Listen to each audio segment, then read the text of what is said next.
नमस्कार, आप देख रहे हैं प्रोडिया टीवी न्यूज और इस समय हम लोग हरहा उन्नाव में उपस्थित हैं, जहां पर आदरणीय कवि सम्राट पंडित गया प्रसाद शुक्ल स्नेही जी, जिन्होंने को हम कह सकते हैं कि जो कवि सम्मेलन का जो शुभारंभ किया पूरे विश्व में, वो उन्हीं की देन है।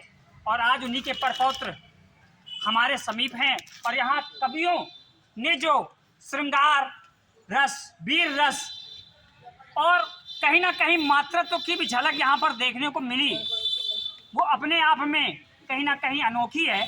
और कह सकते हैं कि झरना में लहर प्रेम पते का आंसू कामायनी का बनकर जयशंकर की प्रेरणा से निकला वो अजात शत्रु बनकर।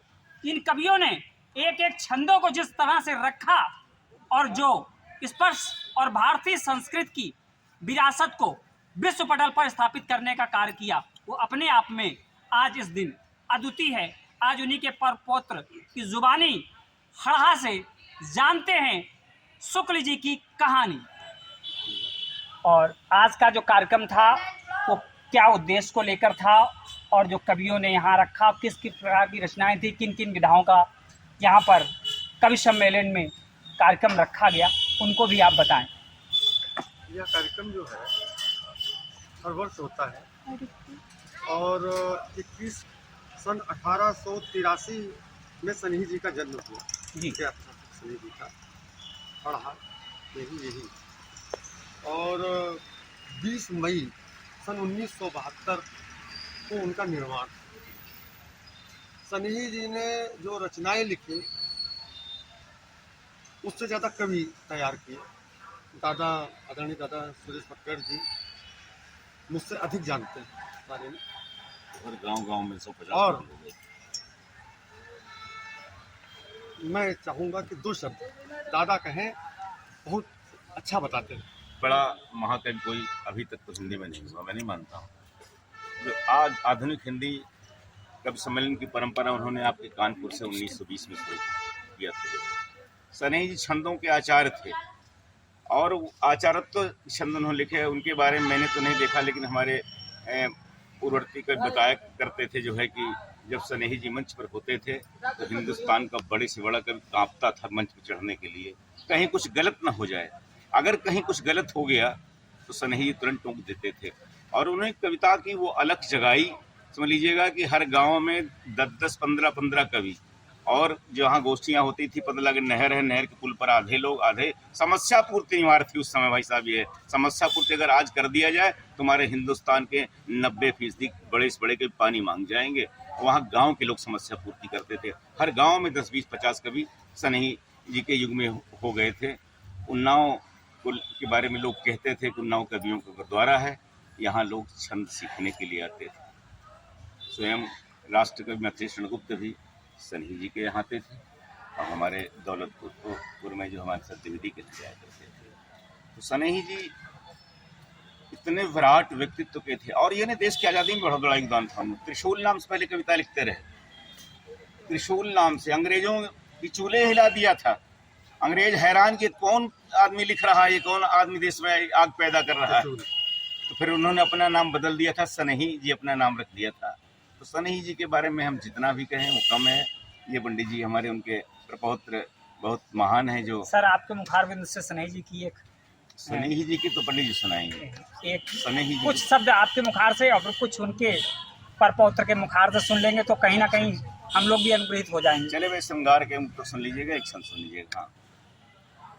कि जिसको छू लो गुलाब हो जाए, प्रश्न खुद ही जवाब हो जाए, और झीलों में उंगलियां डुबो दो तो पूरा पानी शराब हो जाए। वाह, क्या बात है। पतझड़ों में बसंत हो जाए, हर उदासी का अंत हो जाए, और तुम किसी वेद की ऋचा सी हो, जो भी देखे हो संत हो जाए। एक दुख जरूर है, इतना बड़ा कवि ईसाई स्मारक देख रहे हैं, बड़े बड़े नेता हर साल आते हैं, बड़े बड़े मंत्री संतरी सब आते हैं, लेकिन स्नेही जी के इस स्मारक को सजने संवारने काम किसी ने नहीं किया। इसलिए उन्हें डर है कि वो सच बोलने वाला मसीहा, अगर कोई कवि फिर पैदा हो गया स्नेही जी की तरह सच कहने वाला, तो दिल्ली और लखनऊ सब जगह के सिंहासन हिल जाएंगे, नेताओं की चूल्हे हिल जाएंगी। इसलिए वो नहीं चाहते हैं लोग कि देश में दूसरा स्नेही पैदा हो। मैं पंडित तो सुना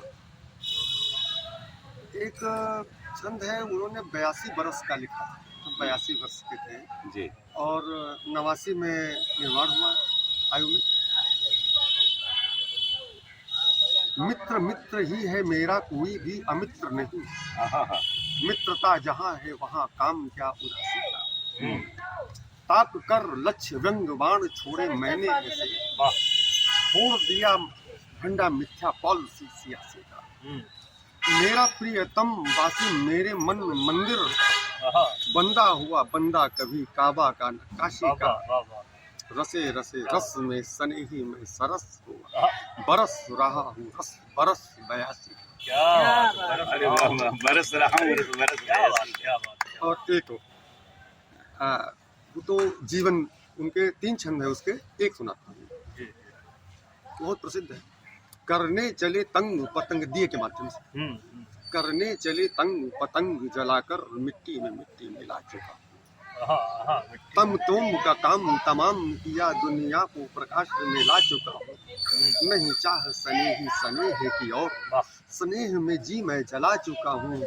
बुझने का मुझे कोई दुख नहीं, पथ सैकड़ों को दिखा। यही उनका जीवन था समग्र, यही उनका जीवन। एक वो बद दिन रात का जो भी हमने पढ़ा था, वो बहुत अच्छा था। बद दिन राज का हुआ है पक्षी रो रहे। ये शाम का दृश्य है जी, हाँ शाम। हाँ जी। बद दिन राज का हुआ है पक्षी रो रहे हैं, पश्चिम में रुधिर प्रवाह अभी जारी है। क्या बात। दिशा बधुओं ने काली साड़ी पहनी है अभी, तम छाती छलनी निशा रोती सी पधारी है।